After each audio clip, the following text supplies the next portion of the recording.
नमस्कार विद्यार्थी मित्रांनो. जसा की आपण हा उपक्रम चालू केलेला आहे by the student for the student. हा जो उपक्रम आम्ही चालू केलेला आहे याचं डेली लाईव्ह सेशन केलं जाते आणि हा आजचा तिसरा भाग आहे. यामध्ये कसं असतं ना, एक्झाम मध्ये दरवर्षी सिंगल लाईनर क्वेश्चन विचारला जातात. यामध्ये डीप डिस्कशन किंवा त्या डिस्कशन आता जो एखादा करंट मध्ये टॉपिक झालेला असतो त्या टॉपिकच्या आधारात आतमधील क्वेश्चन आता एक्झाम मध्ये विचारला जाते.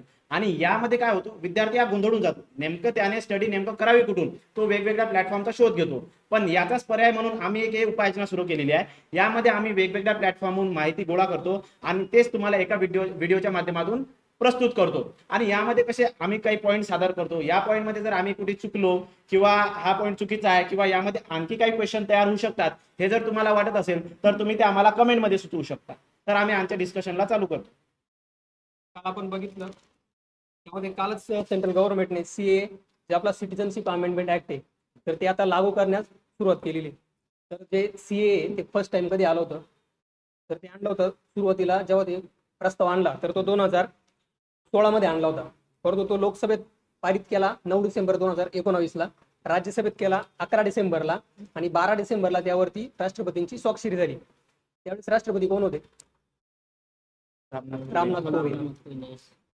आणि सीए मध्ये जे आपल्या नेबर कंट्री आहे मुस्लिम कंट्री, मग त्यामध्ये पाकिस्तान, बांगलादेश आणि अफगाणिस्तान, फक्त या 3 कंट्रीमधून जे नॉन मुस्लिम्स आहे, जे त्या कंट्रीमधले मायनॉरिटी आहे, मग हिंदू, शीख, जैन, बौद्ध, पारसी, हे सर्व त्यांना सिटिझनशिप देण्यासाठी हे ऍक्ट आणलेलं आहे. आणि हे त्यावेळेस पण ज्यावेळेस पारित केला, कायदा पास झाला त्यावेळेस पण आणलेलं होतं, पण त्यावेळेस विरोध आणि बाकीच्या कंडिशनमुळे तेव्हा ते तेवढ्या पुरतं थांबवलेलं होतं. त्यानंतर पुढचं आपण बघतो की आत्ताच रिसेंटली एक न्यूज आलेली की आपल्या हरियाणाचे सीएम चेंज झालेले. तर पहिले सीएम कोण होते? ती मनोहरलाल खट्टर, आणि त्यांना आता रिप्लेस केलंय जे की आहे नायब सिंग सैनी, जे आता 23वे हरियाणाचे सीएम असतील. बरोबर? हा, 23. हरियाणाची कॅपिटल काय आहे आपल्याला सगळ्यांना माहिती, चंदीगड. आणि हरियाणाचे गव्हर्नर कोण आहे? तर बंदारू दत्तात्रय. ओके. आणि हरियाणामध्ये सगळ्यात शॉर्टेस्ट सीएम म्हणजे एकदम कमी काल ज्यांचा कार्यकाळ चालला तर ते कोण आहे किंवा तो कार्यकाळ किती दिवसाचा आहे? तर तो कार्यकाळ होता 6 दिवसाचा. बरोबर, 6 दिवसाचा. 12 जुलै 1990 ते 17 जुलै 1990 असा तो टाइम होता. आणि ते सीएम होते ओमप्रकाश चौटाला.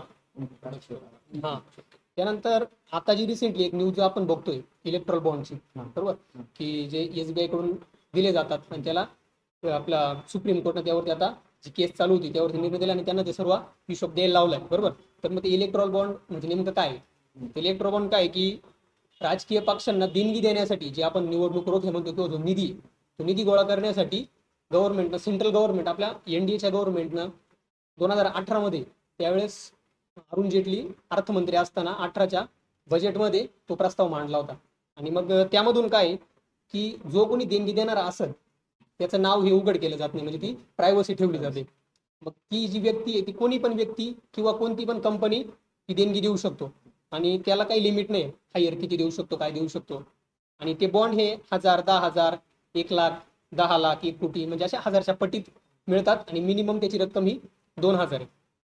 त्यानंतर ते बॉन्ड कोणता पक्ष घेऊ शकतो? तर सगळ्यात पहिली अट काय की तो पक्ष नोंदणीकृत असला पाहिजे, म्हणजे तो रजिस्टर असला पाहिजे इलेक्शन कमिशनकडे. आणि दुसरं म्हणजे की आत्ताच नुकत्याच झालेल्या म्हणजे त्या आधीच्या जी लोकसभा किंवा विधानसभाची जी निवडणूक झाली असेल तर त्या निवडणुकीत एकूण मतदान किती झालं त्याच्या कमीत कमी 1% मतदान त्या पक्षाला लोकसभेत किंवा विधानसभेत मिळालं पाहिजे, तोच पक्ष ते बॉन्ड घेऊ शकतो.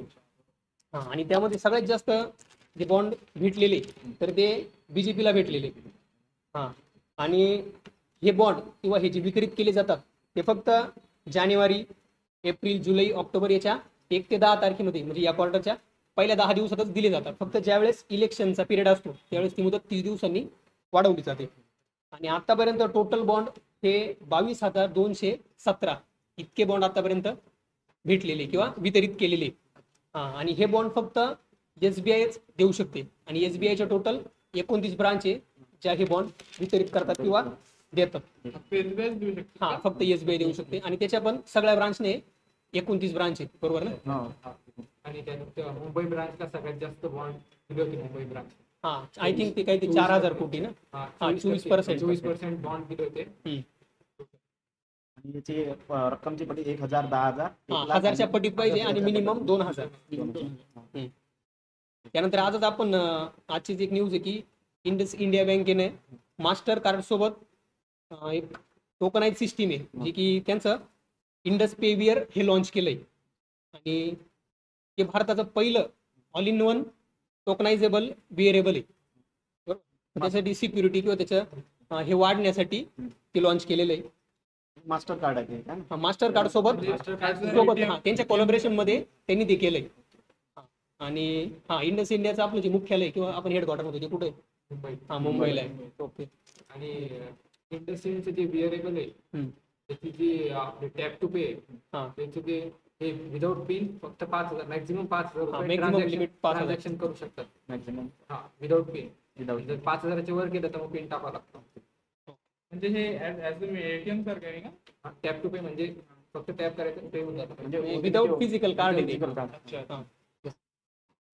कॅबिनेटने अप्रुव्हल केलेत, म्हणजे 7 मार्चला कॅबिनेटने काय अप्रुव्हल केलेत त्यातले आपण 1 बाय 1 पाहणार आहे. त्यामध्ये जी टार्गेटेड सबसिडी दिली जात होती म्हणजे प्रधानमंत्री उज्ज्वला योजनेअंतर्गत ती अप्रूव्ह केलेली आहे. तर त्याच्या अगोदर मी तुम्हाला प्रधानमंत्री उज्ज्वला योजना काय आहे ती सांगतो, त्यानंतर ती आजची मी जी न्यूज आहे ती एक्सप्लेन करतो. तर प्रधानमंत्री उज्ज्वला योजना ही 2016 मध्ये लॉन्च केली, UP मध्ये लॉन्च केली.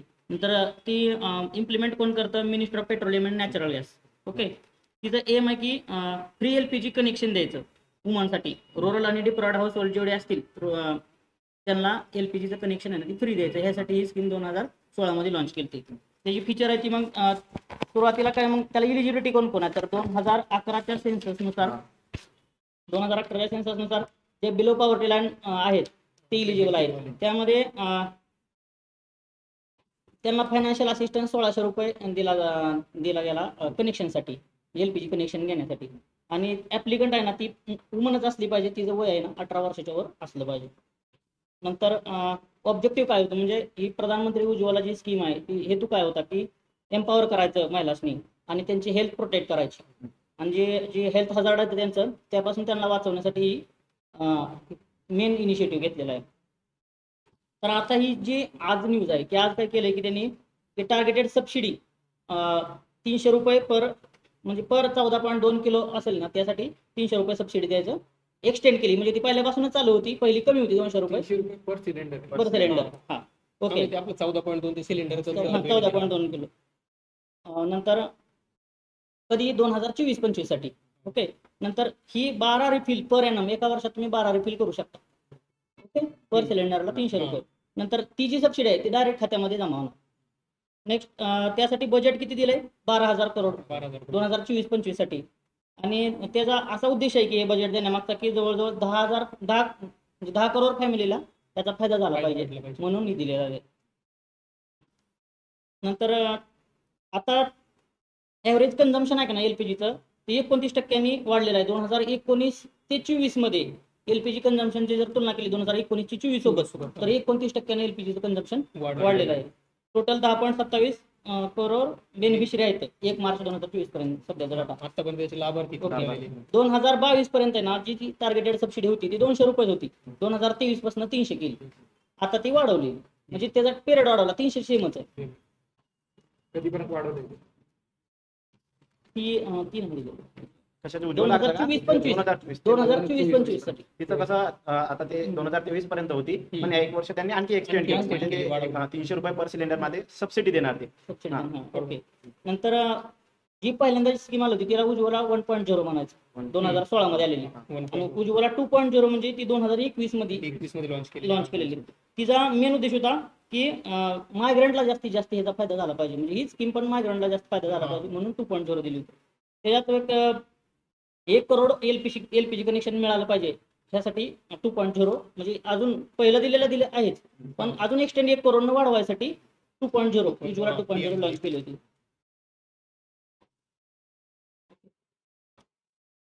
तर 2023 मध्ये गव्हर्नमेंटनं 75,000 LPG कनेक्शन द्यायचं म्हणजे टार्गेट ठरवलेलं आहे. 2023-24 ते 25-26 पर्यंत 3 इयर पुढच्या 3 वर्षात 75 लाख. त्यासाठी 1,750 करोड बजेट दिलेलं आहे. तर आपण तर आपण आता थोडेसे स्पोर्ट इन्फॉर्मेशन कडे वळूया. तर सध्याच न्यू हे झालेले James Anderson become first pacer to take 700 wickets. म्हणजे आपला इंग्लंडचा हा बॉलर आहे ज्याने 700 विकेट्स घेतलेला आहे आणि टोटल 132 मॅचेस मध्ये. ते टेस्ट क्रिकेट मधलं टेस्ट क्रिकेट मधला सगळ्यात जास्त wicket fast bowler pacer bowler कोण? James Anderson. आणि यांनी 700 विकेट म्हणजे कोणाची घेतली होती? तर कुलदीप यादवची 700 विकेट घेतली होती. आणि त्याच्यावरती माझ्या मते 2 लोक आहे आणखी. तर ते दोन पण स्पिनर आहे. एक मुथय्या मुरलीधरन आहे, स्पिनर म्हणून आहे ते. शेनवारच्या फक्त काहीतरी 708 आहे. सेकंड नंबर ते तुम्ही सांगितलं होतं मुथय्या मुरलीधरन. तर यांना 800 विकेट घेतले होते 133 मॅचेस मध्ये. तर आपल्या जी ते कुठचा हा प्लेअर कुठचा आहे? मुथय्या मुरलीधरन श्रीलंकेचा आहे.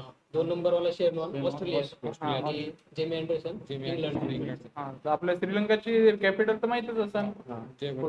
जयवर्धन आणि कोलंबो दोन आहेत.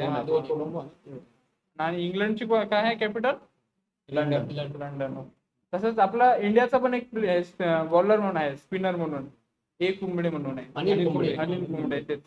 तर त्याच्या पण 619 विकेट्स आहे 132 मॅचेस मध्ये. जसं तू आता म्हटलं की जेम्स अँडरसन यांनी घेतलं ना, ते 700 विकेट पूर्ण झालं. त्यामध्ये लिटरली एक्झाम मध्ये काय विचारलं जातं की 700 विकेट कोणाची होती. म्हणजे जर त्याला फिरून क्वेश्चन विचारायचा असला तर 700 विकेट कुलदीप यादवची आणि जे बेसिकली सांगितले होते 2, तर त्यामध्ये 2 स्पिनर होते सर्वात पहिले आणि तिसरा James Anderson. Former Bank of Maharashtra chief executive S Raju म्हणून आहे. Was sworn in as vigilance commissioner at the central vigilance commissioner appointed. म्हणजे ते शपथ घेतली होती. विजिलन्स कमिशनर म्हणून त्यांनी शपथ घेतली आहे एस राजीवने कुठं? सेंट्रल विजिलन्स कमिशन मध्ये. आणि ते पहिले फॉर्मर सीईओ होते बँक ऑफ महाराष्ट्र मध्ये. आणि जो याचा हे विजिलन्स कमिशनरचा जो टेन्युअर आहे तो असतो 4 वर्ष. जर ते नसेल तर मग 65 इयर और मध्ये जर 4 वर्ष पण असतो किंवा 65 इयर पर्यंत असतो एक माणसाचं रिटायर. जे पहिले चीफ विजिलन्स ऑफिसर होते ऑफ इंडिया ते NS राव म्हणजे ते नित्तूर श्रीनिवासन राव. आणि यांना कोण अपॉइंट करतो? प्रेसिडेंट. ते जशी यांना आता क्रिकेटची घेतली होती ना जेम्स अँडरसन वगैरे, तर त्याच क्रिकेटचे डेलिगेट माहिती आहे का? आता 2024चा आपला ICC T20 वर्ल्ड कप होणार आहे. ते माहिती आहे कोण ऑर्गनाईज करणार आहे? T20 वर्ल्ड कप होस्ट करणार आहे USA आणि वेस्ट इंडिज अटलांटा. ठीक आहे. आणि त्यानंतर हे T20 वर्ल्ड कप दर 2 वर्षांनी राहते. ठीक आहे. तर त्यानंतर 2026चं जे आहे ते इंडिया आणि श्रीलंका करणार आहे. त्यानंतर 2028ला ते करणार आहे ऑस्ट्रेलिया आणि न्यूझीलंड. त्यानंतर 2030 हे आहे इंग्लंड, आयर्लंड आणि स्कॉटलंड. या आधीचा 2 वर्षापूर्वी कुठं झाला होता असं विचारू शकते. बरोबर माहिती आहे तो UAE ला खेळला गेला. आणि त्यामध्ये कोण जिंकलं होतं लास्ट टाइम? इंग्लंड. असंच वर्ल्ड कपचं पण आहे. आता वर्ल्ड कप होणार आहे ना 2027. आता रिसेंटली आपलं 2019 जर माहिती असेल कोण जिंकलं? ऑस्ट्रेलिया जिंकला. किती टाइम जिंकला तो? 6 टाइम जिंकला. ठीक आहे. तो हायस्ट टाइम जिंकणार आहे ना. आता तसंच 2027ला जे वर्ल्ड कप होणार आहे ते साऊथ आफ्रिका, झिम्बाब्वे आणि नामिबिया हे 3 मिळून ऑर्गनाईज करणार आहे. त्यानंतरचे जे 2031ला होणार आहे ते इंडिया आणि बांगलादेश म्हणून होस्ट करणार. आता तो झाला आपण बघितलं की त्यामध्ये साऊथ आफ्रिका जिंकली बरोबर. नाही, ऑस्ट्रेलिया जिंकली. त्यामध्ये मॅन ऑफ द सिरीज कोणाला भेटला होता? पूर्ण वर्ल्ड कपचा जो अवॉर्ड शेवटला दिला Indian cricketer Virat Kohli. पुढचीच appointment आहे. जसं आता AS राजीव विजिलन्स कमिशनर झाले तसं पुढचं किशोर मकवाना त्यांनी चार्ज घेतला आहे chairman of national commission of scheduled caste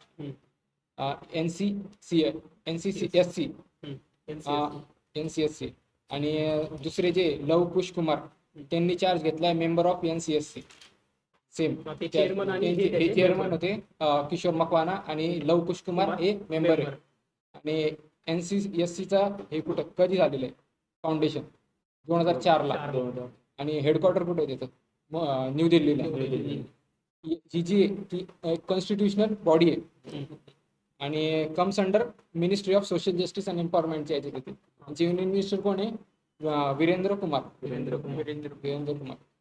आणि पुढची अपॉइंटमेंट आहे justice Satyendra Singh, appointed as a Lokayukta of Madhya Pradesh. त्यांनी कोणाला रिप्लेस केलंय? जस्टिस नरेश कुमार गुप्ता. सत्येंद्र सिंग हे लोकायुक्त झाले मध्य प्रदेशचे आणि कोणाला रिप्लेस केलं? जस्टिस नरेश कुमार गुप्ता. त्यानंतर आपण कालचे जे ऑस्कर वितरित झाले त्यामध्ये कोणाला भेटला? म्हणजे एक मूवी आहे ओपनहायमर. सगळ्यात जास्त त्याला 8 ऑस्कर भेटले. 7 ऑस्कर त्याला आहे आणि 4 ऑस्कर ते पुअर थिंग्सला आहे. पुअर थिंग्सला 4 ऑस्कर आहे. आणि ओपनहायमरला 7 आहे. तर त्याच्यामध्ये त्याला म्हणजे बेस्ट फिल्मचा पण भेटला. त्यानंतर बेस्ट ऍक्टर, बेस्ट को actor, best director, best cinematography, best film editing आणि बेस्ट ओरिजिनल स्कोर असे 7 ओपनहायमरसाठी भेटले.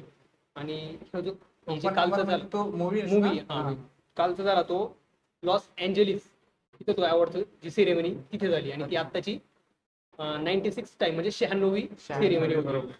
Dolby theatre Hollywood. बरोबर.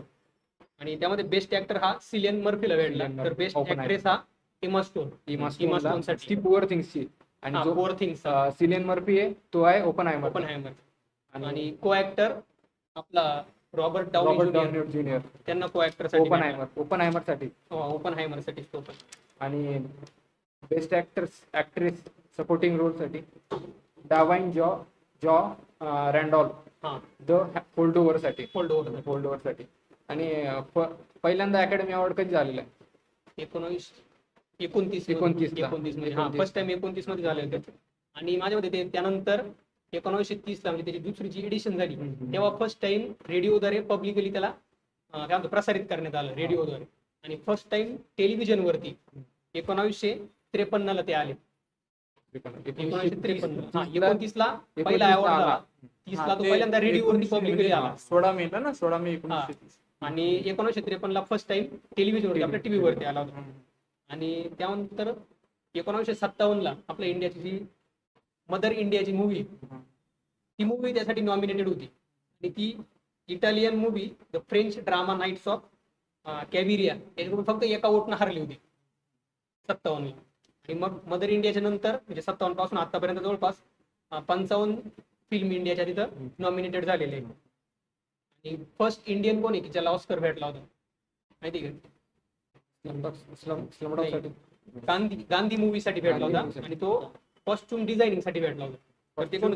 कॉस्ट्युम डिझायनिंग साठी गांधी मूवीला 1983 मध्ये फर्स्ट इंडियन ते होते भानु अथय्या. आतापर्यंत माझ्यामध्ये मागे RRR साठी भेटला होता. नाटू नाटू गाण्यासाठी. त्याच्यानंतर स्लम डॉग मिलियनेअरच्या सॉंग साठी पण भेटलेला आहे. बहुतेक 4 अवॉर्ड्स असतात ना. एक ते एमी अवॉर्ड असते म्हणजे अमेरिकेचे 4 येते एंटरटेनमेंट अवॉर्ड. तेच म्हणजे एमी अवॉर्ड असते जो टेलिव्हिजन साठी भेटते. टॉनी अवॉर्ड जो असते तो थिएटर साठी भेटते. आणि ग्रेमी अवॉर्ड म्युझिक साठी. आणि आता तुम्ही सांगितलेलंच आहे आपला ऑस्कर अवॉर्ड फिल्म इंडस्ट्रीसाठी असते. Academy award. अकॅडमी अवॉर्ड तो ऑर्गनाइज कोण करतो ऑस्कर माहिती का? कोणी केला जातो ऑस्कर तर academy of motion picture arts and sciences यांच्या थ्रू तो ऑर्गनाइज केला जातो. आणि होस्ट करणार आहे ना एक तो चौथ्यांदा सलग होस्ट केला. जो होस्ट केला ह्यावेळेस जे तो कॉमेडियन आहे जिमी किमेल त्यांनी होस्ट केला. चौथ्यांदा केला. आणि इंडियाची जी यावेळेस फिल्म नॉमिनेटेड झाले होते त्यामध्ये एक दिल्लीची लेडी आपली त्यांनी केलेली फिल्म होती ती किल अ टायगर ही होती. आणि एक मल्याळम फिल्म आहे 2018 एव्हरीवन इज द हिरो ही पण त्यामध्ये होती. ST म्हणजे शेड्यूल ट्राईब. ST म्हणजे गोव्यामध्ये का नाही जे स्टेट असेंब्ली आहे तिथं STच्या लोकांनी रिझर्वेशन नव्हतं म्हणजे असेंब्लीसाठी. तर आता म्हणजे मध्यंतरी बिल पार्लमेंटमध्ये दिलं होतं ते आता पास झालेलं आहे. तर आता गोव्यामध्ये STच्या लोकांसाठी रिझर्वेशन येणार आहे. पहिलं नव्हतं. गोव्याच्या असेंब्लीमध्ये 40 मेंबर आहेत म्हणजे टोटल मेंबर तिथं आतापर्यंत एसटीचं म्हणजे एसटीसाठी रिझर्वेशन नव्हतं, पण आता इथून पुढं रिझर्वेशन ऍड होणार आहे. हा. मुख्यमंत्री सावंत काय नाव त्यांचं?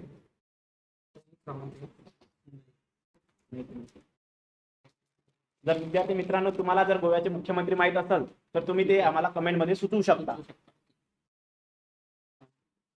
एक तर कॅबिनेट कमिटी आहे ना, त्यांनी म्हणजे आता MSP जाहीर केलेला आहे ज्यूटचा, तो 2024-25 साठी जाहीर केलेला आहे 5,335 रुपये पर क्विंटलला. अगोदर 2023-24 साठी ती 5,050 रुपये होती. ती जी हाईक केलेली आहे ती 5.6% हाईक केलेली आहे. नंतर त्यामध्ये जवळजवळ 64.8% टर्न मिळणार आहे शेतकऱ्याला. जेवढा खर्च झाला म्हणजे कॉस्ट उत्पन्न काढायला ज्यूटसाठी जेवढा खर्च होणार आहे त्याच्यात त्याला 64.8% रिटर्न मिळणार आहे. तर MSP बद्दल अजून सध्या न्यूज मध्ये MSP सारखी शेतकऱ्यांचा स्ट्राईक झाला, त्याच्यामुळं MSP आता ज्यूटला जाहीर झालेला आहे. आता ज्यूटला MSP दिला म्हणजे ज्यूट खरेदी कोण करतं? ज्यूट कॉर्पोरेशन ऑफ इंडिया म्हणजे एजन्सी आहे, नोडल एजन्सी, ती खरेदी करते. MSP कोण रिकमेंड करतं? Commission for agriculture cost and prices he recommend करते ती कोणत्या क्रॉपला द्यायची. अशा इंडियामध्ये जवळजवळ 23 क्रॉपला MSP दिलेला आहे. ती काय सरकारवर मॅन्डेटरी नाही की सरकारने या दिलेल्या किमतीला खरेदीच केलं पाहिजे असं नाही. त्यामुळे जी स्ट्राईक चालू होता शेतकऱ्यांचा, त्याचा एकच मुद्दा होता की तुम्ही जी MSP देता ती 100% लिगली अप्लाय करा. त्यावरती कायदा केला पाहिजे. आमचं सगळं जे प्रोड्यूस आहे गव्हर्नमेंटनं MSPच्या किमतीवरती खरेदी केलं पाहिजे. MSP कधीपासून चालू झाला? 1966-67 पासून चालू झाला. Okay. 14 kharif crop line, 6 rabi crop line, 2 commercial crop line. Okay. ही MSPची जी मूळ संकल्पना आणली ही आपल्या हरित क्रांतीची ज्यांना आपण ज्यांना म्हणतो की MS स्वामीनाथन त्यांनी आणलं, आणि त्यांचा तो MS स्वामीनाथन आयोग वगैरे आपण त्याविषयी माहिती ऐकतो. 2004 ला नेमला होता त्यांचा. आणि रिसेंटलीच आता आपल्या सेंट्रल गव्हर्नमेंट त्यांचा भारतरत्न पुरस्कार जाहीर केला. पुढची न्यूज जी ती डिफेन्स रिलेटेड आहे. DRDO ने एक मिशन सक्सेसफुली कंडक्ट केलंय. त्याचं नाव होतं दिव्यास्त्र. ते अग्नि 5 बॅलिस्टिक मिसाईल. बॅलिस्टिक मिसाईल म्हणजे बॅलिस्टिक मिसाईलचं कसं असतं, प्रोजेक्टाईल मोशन करते. आणि 2 असतात, एक सुपरसोनिक आपलं क्रूज मिसाईल म्हणजे डायरेक्ट हिट टार्गेट करते. तर बॅलिस्टिक मिसाईल आणि याचा डिफरन्स आहे. आणि अग्नि 5 जे आता हे मिसाईल आहे त्याला ते MIRV टेक्नॉलॉजीनी हे MIRVचं फुल फॉर्म काय? Multiple independent targetable re entry vehicle technology. म्हणजे एक प्रकारे त्या मिसाईल मध्ये मल्टिपल वॉरहेड्स लावलेले असतील. त्याच्याने जेव्हा ते फायर होईल तेव्हा जर सपोज समोर अँटी मिसाईल टेक्नॉलॉजी असेल समोरच्या देशाकडे, तरी ते त्याला हे करू शकतं, टॅकल करू शकतं. आणि तेच तसं एक मिसाईल आणि 4 निशाणे असं काहीतरी ते मल्टिपल टार्गेट हे करतात, एंगेज करतात. आणि कुठून केलं ते लॉन्च? तर APJ अब्दुल कलाम आयलँड, ओडिसामधून. याची रेंज आहे ती 5,000 किलोमीटर. 5,000 kilometre up to 6,000. आणि त्याच्या आधी जे कंट्री होते ज्यांच्याकडे ही टेक्नॉलॉजी होती MIRV ते होते US, UK, Russia, France and China. यांच्याकडे पहिले होती, आता आपल्याकडे. आणि ही पूर्ण स्वनिर्मित आपली म्हणजे indigenous made in India, indigenous. अग्नि रेंज मधली ही 5वी मिसाईल. अग्नि 5. आणि जे टेस्ट केलं त्याची जे किलोमीटर होते 3,550 किलोमीटर.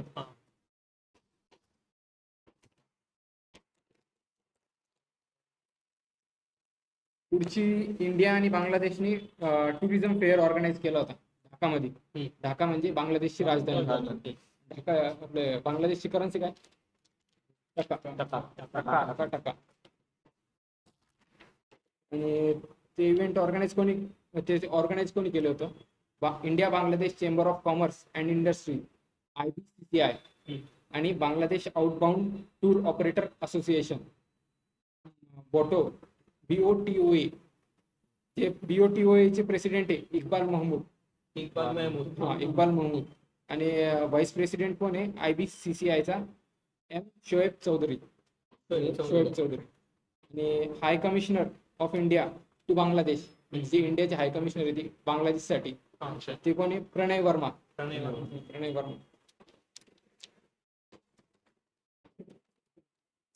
माझ्याकडे एक स्पोर्ट न्यूज आहे. आता रिसेंटली माहिती आहे फ्रेंच ओपन झालेला डबल्स, ठीक आहे.